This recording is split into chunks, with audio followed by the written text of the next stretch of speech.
New India live के दर्शकों को नमस्कार। दर्शकों, मैं सुनील मान। दर्शकों, सोनाली फोगाट की जो बहन है रुकेश आज हमारे साथ हैं। आज करेंगे उनसे खास बातचीत। रुकेश जी, आपका स्वागत है। राम राम जी। रुकेश जी, सोनाली फोगाट जी को इस दुनिया से जाए हुए 1 साल से ऊपर हो गया है, तो उनकी जो राजनीतिक विरासत थी ना, उसको आप किस रूप में आगे बढ़ा रही हैं? देखिए, राजनीतिक विरासत मुझे सौंपी गई थी उस टाइम जब दीदी का मर्डर हुआ। तो थोड़े दिन के बाद जैसे डिसाइड किया सबने मिलके, क्योंकि दीदी के साथ मैं ही हमेशा रहती थी और मैंने बीजेपी 10 साल से मैंने बीजेपी ज्वाइन कर रखी थी। तो मैं हमेशा दीदी के साथ रहती थी। सबने मिलके ये डिसाइड किया कि अब कौन संभालेगा इस राजनीति को। जी। तो सब घर वालों ने और सबने ये कहा कि यही सारा दिन इसके साथ रहती थी तो ये ही संभालेगी।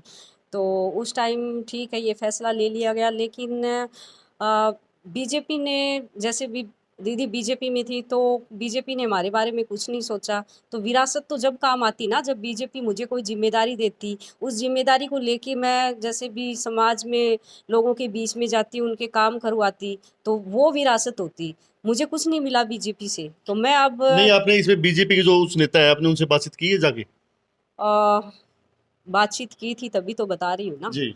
तो वैसे वो बोलते हैं कि अपने दम पे करो। तो अपने दम पे तो जैसे मैं 10 साल से बीजेपी के लिए भी कार्य कर रही हूँ, लोगों के बीच में जा रही हूँ, तो इतनी तो जान पहचान मेरी है कि लोग मुझे जानते हैं।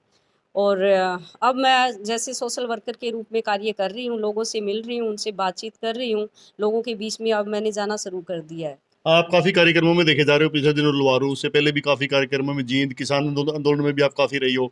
तो इसको आप क्या बेनिफिट उठाना चाह रही हो कि भाई मैं आंदोलन में जा रही हूँ, सक्रिय राजनीति में क्यों नहीं आ रही आप फिर? देखिए, मैं लोगों के बीच में जाकर यही तो लोगों से पूछना चाहती हूँ कि मुझे आगे क्या करना चाहिए?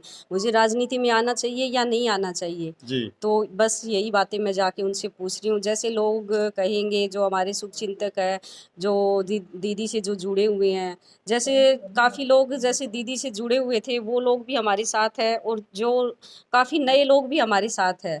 तो लोगों का क्या रिस्पॉन्स आ रहा है? लोग क्या कह रहे हैं? लोगों भावना। का बहुत अच्छा रिस्पॉन्स आ रहा है। वो कह रहे हैं कि आप 10 साल से, इतने साल आपने बीजेपी को दिए हैं, तो आप राजनीति में ही रहें, आप राजनीति से दूर मत जाएँ। और मैं भी यही चाहती हूँ कि जैसे दीदी का सपना था, वो मैं पूरा करना चाहती हूँ।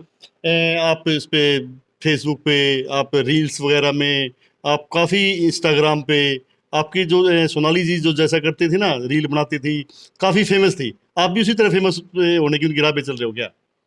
देखिए, फ़ेमस तो आजकल सभी होना चाहते हैं, कौन जी। नहीं होना चाहता? आप भी होना चाहते होंगे, जी। सभी होना चाहते हैं। जी। लेकिन देखिए, इसके बारे में मैं कुछ नहीं कहना। मैं तो बस लोगों के बीच में रहकर लोगों के लिए कार्य करना चाहती हूँ।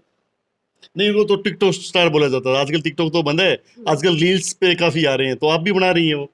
हाँ, बनाती हूँ। आजकल सभी लेडीज़ बना रही हैं, सभी बनाते हैं आजकल। तो अगर हम राजनीति की बात करें, तो आपको ऐसे ही कोई पार्टी, जैसे बीजेपी में कह रहे हैं कि बीजेपी को मान सम्मान नहीं दे रही है, तो और किसी पार्टी से कोई संपर्क हो रहा है, या आप वैसे बिना पार्टी की राजनीति करोगे? देखिए, पार्टियों में से जो भी है पार्टियाँ, सभी से मेरा संपर्क है। लेकिन अभी अभी मैंने पार्टी का कोई डिसीज़न लिया लिया नहीं है कि भी किस में जाना है। कि जैसे जनता कहेगी मैं वैसा ही करूँगी। मेन राजनीति में आने का आपका मुख्य मकसद क्या है? मेन मकसद तो यही है। देखिए, 10 साल से जो लोग हमारे साथ जुड़े हुए थे, अब वो मैं जाती हूँ तो वो यही कहते हैं, मैडम जी हम तो आपको जानते, सोनाली जी को जानते थे।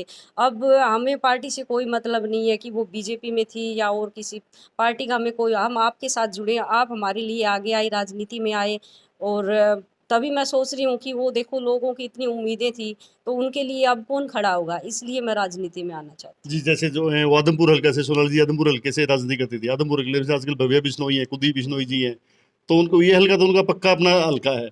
तो आप कोई और जगह चुनेंगी या इसी हल्के में अपनी राजनीति करेंगी? हूँ। देखिए, मैं आदमपुर में ही जा रही हूँ अभी। वैसे तो दीदी ने, जैसे हमने शुरुआत की थी, जैसे फतेहाबाद से शुरुआत की थी, फिर नलवा हल्के से और फिर आदमपुर से। जी। तो जान पहचान सभी लोग हमें, इन 3-4 जो हल्के हैं सभी जानते हैं।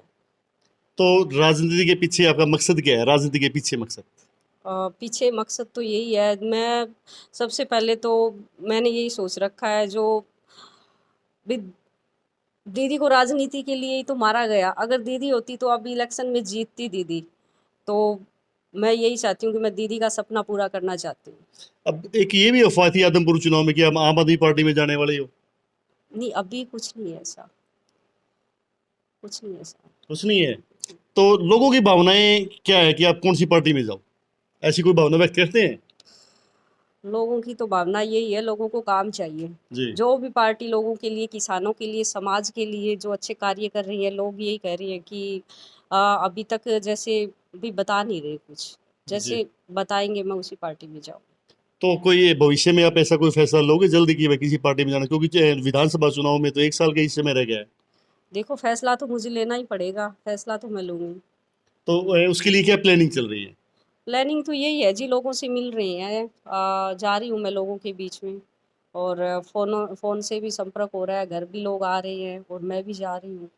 सोनाली जी समाज सेवा बहुत करती थी जी, तो समाज सेवा में आप भी आगे बढ़ रही हैं? हाँ, ज़रूर। मैं उनके साथ ही तो रहती थी पहले, जी। अभी छोड़ा है बस थोड़े दिन हुए। तो समाज सेवा में भी आपका काफ़ी हाँ, रुचि है। हाँ, रुचि है, शुरू से है। साथ में राजनीति। हाँ, साथ में राज़ी। तो राजनीति की पार्टी डिसाइड नहीं हो रही क्या अभी तक? नहीं, पार्टी डिसाइड नहीं हुई अभी, क्योंकि ये सभी लोगों से अभी मिलना-जुलना हुआ नहीं है ना। हुँ। सबसे जैसे मिलना-जुलना होगा, सबसे बातें होगी, भी लोग क्या चाहते हैं, तो उसी हिसाब से चलूँगी। जी। ये थी रुकेश जी, इन्होंने बताया कि वो राजनीति में जुड़ जाएँगी, लेकिन हालाँकि इन्होंने ये अपने पत्ते अभी तक ये नहीं खोले हैं कि वो किस पार्टी में अपना राजनीतिक करियर शुरू करेंगी। इन्होंने ये ज़रूर दावा किया है कि वो अपनी सोनाली की फोगाट की जो राजनीतिक विरासत है, उसको वो सँभाल कर रखेंगी, संजोएँगी और इस पौधे को बड़ा करेंगी। कैमरामैन सज्जन सैनी के साथ सुनील मान, न्यू इंडिया लाइव।